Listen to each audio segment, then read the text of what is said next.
तो हेलो दोस्तों, आज के इस वीडियो में हम लोग कक्षा 9 का गणित चैप्टर नंबर 1 का बहुविकल्पीय प्रश्न को सॉल्व करने वाले हैं।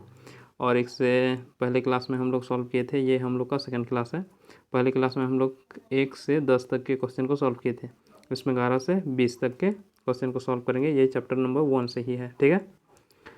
तो चलिए देखते हैं क्वेश्चन नंबर 1 में हम लोग का क्या दिया गया है। क्वेश्चन नंबर 11 है, ठीक है।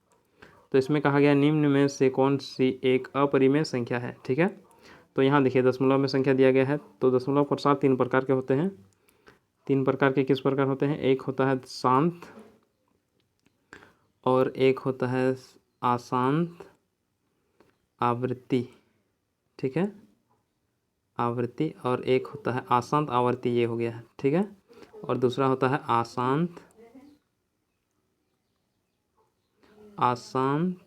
अनावर्ती।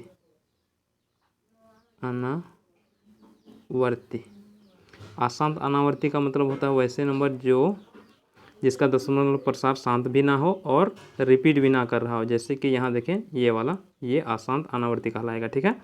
और इसमें से ये दोनों परिमेय संख्या होते हैं और ये अपरिमेय संख्या होते हैं, ठीक है। ये दशमलव प्रसार क्या है? शांत है। ये भी दशमलव प्रसार शांत है। ये भी दशमलव प्रसार शांत है। तो ये वाला हम लोग का अपरिमेय संख्या हो जाएगा। देखिए क्वेश्चन नंबर 12। क्वेश्चन नंबर 12 में कहा गया है 2√3 प्लस √3, इसको ऐड करना है। तो 2 यहाँ √3 है, यहाँ प्लस √3 है। तो यहाँ देखिए 2 ठो √3 और यहाँ 1 ठो √3, तो कितना आएगा? 3√3, यानी कि 3 ठो √3। ऑप्शन नंबर सी हमारा सही होगा। Question number 13। क्वेश्चन नंबर 13 में कहा गया है 5√8 प्लस 7√2 माइनस 8√2, इसको सॉल्व करेंगे। यहाँ देखिए 5√8, इसको सॉल्व करेंगे तो हमें मिलेगा 5√2 इंटू 2 इंटू 2, ये अंडर रूट में है। और इनमें से दो में से एक 2 निकल जाएगा, तो हमारे पास आएगा 5 इंटू 2√2, यानी कि 10√2। ये कहाँ से आया? यहाँ से, ठीक है। अब इसको और इसको ऐड करेंगे इसमें। तो नेक्स्ट पेज जाते हैं हम लोग। हमारे पास आया था 10√2 प्लस 7√2 माइनस 8√2। अब ये देखिए इन दोनों को ऐड करेंगे और इसको सब्ट्रैक्ट कर देंगे उसमें। तो यहाँ देखिए 10, यहाँ है 10 और 7, कितना हुआ? 17√2। फिर इसमें माइनस करेंगे कितना? 8√2। तो हमारे पास कितना आएगा? 8 को घटा देंगे तो 9√2, यानी कि 9√2 हमारे पास आ जाएगा, ठीक है। तो देख लीजिए कौन वाला ऑप्शन सही है। Option number A.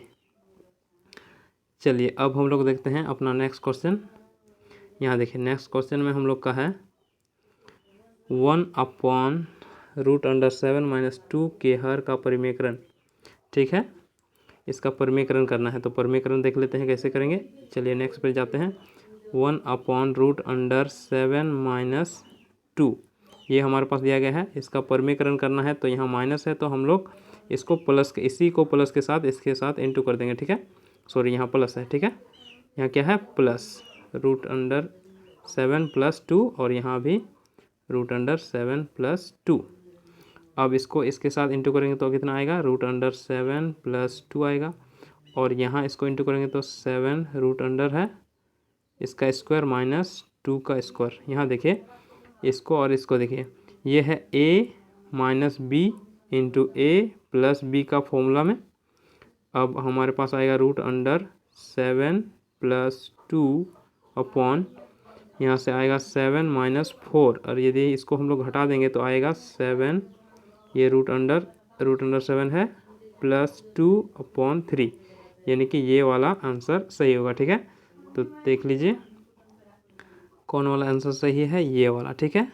7 प्लस 2/3। चलिए अब हम लोग देखते हैं अपना नेक्स्ट क्वेश्चन। तो देख लीजिए ये है हमारा नेक्स्ट क्वेश्चन, यानी कि क्वेश्चन नंबर 15। क्वेश्चन नंबर 15 में कहा गया निम्नलिखित में से कौन सा परिमेय संख्या है? परिमेय है, ठीक है, यानी कि परिमेय संख्या है। तो यहाँ देखिए 0 में यदि 0 नीचे में रहता है तो वो संख्या अपरिभाषित होता है, तो ये गलत हो जाएगा। √3 एक अपरिमेय संख्या है और पाई भी एक अपरिमेय संख्या है, ठीक है। चलिए अब बच रहा है हमारे पास 0/4 यानी कि 0/4। इसका मतलब होता है 0 और 0 इसको p/q में लिख सकते हैं क्योंकि ये भी एक क्या है, पूर्णांक है और ये भी एक पूर्णांक संख्या है। ठीक है, और जहाँ q नॉट इक्वल टू 0 होना चाहिए, ये परिभाषा है किसका, परिमेय संख्या। ठीक है, तो नीचे यानी कि q इक्वल टू नॉट 0 होना चाहिए, तो यहाँ 0 नहीं है लेकिन यहाँ 0 था, इसलिए ये परिमेय संख्या नहीं हुआ। तो ये वाला हम लोग का परिमेय संख्या हो गया। ठीक है, चलिए अब हम लोग बढ़ते हैं क्वेश्चन नंबर 16 की ओर।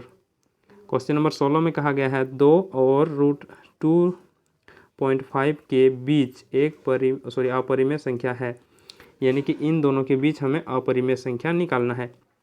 तो इसे निकालने के लिए हम लोग क्या करते हैं, सबसे पहले इन दोनों संख्या, जो संख्या हमें दिया गया है उसको इंटू कर देते हैं। तो इंटू करेंगे तो हमारे पास आएगा 5। ठीक है, अब 5 इंटू करने के बाद इसके ऊपर यदि रूट लगा देंगे ये, तो हमारे पास आ जाएगा ये वाला। तो और ये कौन सा संख्या है, ये एक अपरिमेय संख्या है जो इन दोनों संख्याओं के बीच में है। ठीक है, तो ऑप्शन नंबर बी हमारा सही होगा। चलिए, यदि हमें ए और बी यानी कि ए और बी कोई दो संख्या दिया रहता है और बोला जा रहा है कि इन दोनों के बीच कोई एक अपरिमेय संख्या बताइए, तो हम लोग क्या करेंगे, ए और बी को इंटू कर देंगे और इसको अंडर रूट में लिख देंगे। ठीक है, तो ये वो अपरिमेय संख्या होगा जो ए और बी के बीच में होगा। चलिए अब हम लोग बढ़ते हैं क्वेश्चन नंबर 17 की ओर। क्वेश्चन नंबर 17 में कहा गया है √10 प्लस √15। तो देखिए √10 इंटू √15। अब इसको इंटू करेंगे तो हमारे पास आएगा कितना आएगा, 150। अब इसका यदि हम लोग अभाज्य गुणनखंड निकालेंगे तो हमारे पास आएगा 3 इंटू 2 इंटू यहाँ से 3 इंटू 2 इंटू 5 इंटू 5 यानी कि 2 ठो 5 निकलेगा। और ये तो यहाँ देखिए, इसको रूट से यानी कि अंडर रूट से बाहर निकालने के लिए संख्या को 2 में से 1 को निकाल सकते हैं। तो यहाँ देखिए 5 कितना है, 2 ठो है, तो इनमें से एक 5 बाहर आ जाएगा और बच जाएगा हमारे पास 3 इंटू 2। ये कहाँ रह जाएगा, √2 यानी कि रूट के अंदर रहेगा। तो हमारे पास आएगा 5/6, ये आ जाएगा हमारे पास। तो ऑप्शन नंबर ए हमारा सही होगा। ठीक है, चलिए अब हम लोग बढ़ते हैं क्वेश्चन नंबर 18 की ओर। क्वेश्चन नंबर 18 में कहा गया है परिमेय संख्या का दशमलव निरूपित होता है, यानी कि परिमेय संख्या का दशमलव किससे निरूपित होता है, ये हमेशा शांत होता है, या तो शांत या आवर्ती। और ये क्या है, कहा गया है शांत या अनावर्ती। इसमें कहा गया ना तो शांत और ना ही आवर्ती। तो क्या कहा गया, परिमेय संख्या का दशमलव निरूपण होता है।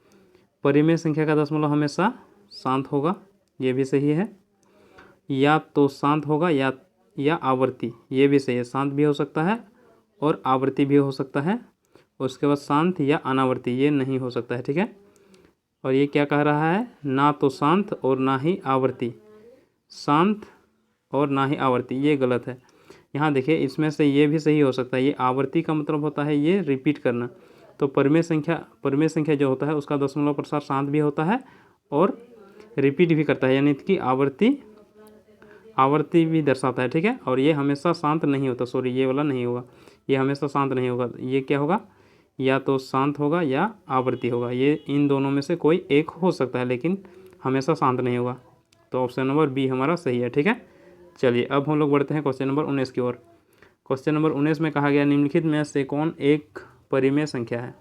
क्या है, परिमेय संख्या। तो ध्यान दीजिए, ये एक अपरिमेय संख्या है, ये भी अपरिमेय संख्या है, ये भी अपरिमेय संख्या है, ये एक परिमेय संख्या है।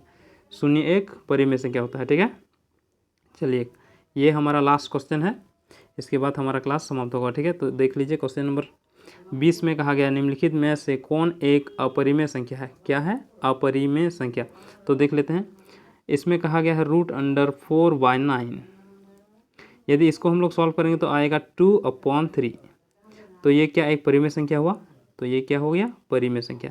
चूँकि ये एक पूर्णांक है, ये भी एक पूर्णांक है और q नॉट इक्वल टू 0 है, तो ये एक क्या आ गया, परिमेय संख्या। ठीक है, अब देखिए question number B, option number B को कैसे सॉल्व करेंगे, इसको नेक्स्ट पेज में जाते हैं। क्या है, 12 और रूट अंडर 3। अब इसको रूट को पूरा इसमें लगा दें, क्योंकि दोनों में रूट है इसलिए इसको हम लोग ऐसे लिख सकते हैं, ये 12 है, ठीक है, और नीचे में 3, ये कट जाएगा तो बचेगा 4 और अंडर रूट 4 इक्वल टू 2। तो ये भी एक परिमेय संख्या हो गया। अब देख लीजिए, उसके बाद ये भी परिमेय संख्या हो गया। इसका मतलब ये अपरिमेय संख्या नहीं है, ये वाला अपरिमेय संख्या नहीं है, ये भी अपरिमेय संख्या नहीं है। अब इसको देखिए क्या है, 9 9 81 और ये अंडर रूट 81, ये किसका वर्गमूल है, सॉरी इसका 81 का वर्गमूल कितना होगा, 9 होगा, ठीक है। तो ये एक क्या आ गया, मतलब अंडर रूट 81 बराबर 9 आ गया, और ये एक क्या है, परिमेय संख्या है। इसका मतलब ये भी नहीं होगा, हमें क्या पूछा गया है, अपरिमेय संख्या, ठीक है। तो ये तो परिमेय संख्या हो गया। तो लास्ट हमारा ये है रूट अंडर 7, ये एक अपरिमेय संख्या है, ठीक है। तो उम्मीद करते हैं आप लोगों को समझ में आ गया होगा। और यदि इस क्लास के पूरा कॉन्सेप्ट यानी कि डिटेल में आप लोग चाहते हैं टॉपिक वाइज, तो हम लोग एक प्लेलिस्ट बनाए हैं जिसमें आप लोग देख सकते हैं जिसमें क्लास 9 का चैप्टर वाइज टॉपिक समझाया गया है, ठीक है। आपको प्लेलिस्ट इससे यूट्यूब चैनल में मिल जाएगा, आप लोग प्लेलिस्ट चेक कर देख सकते हैं। तो चलिए आज की क्लास को यहीं पे समाप्त करते हैं।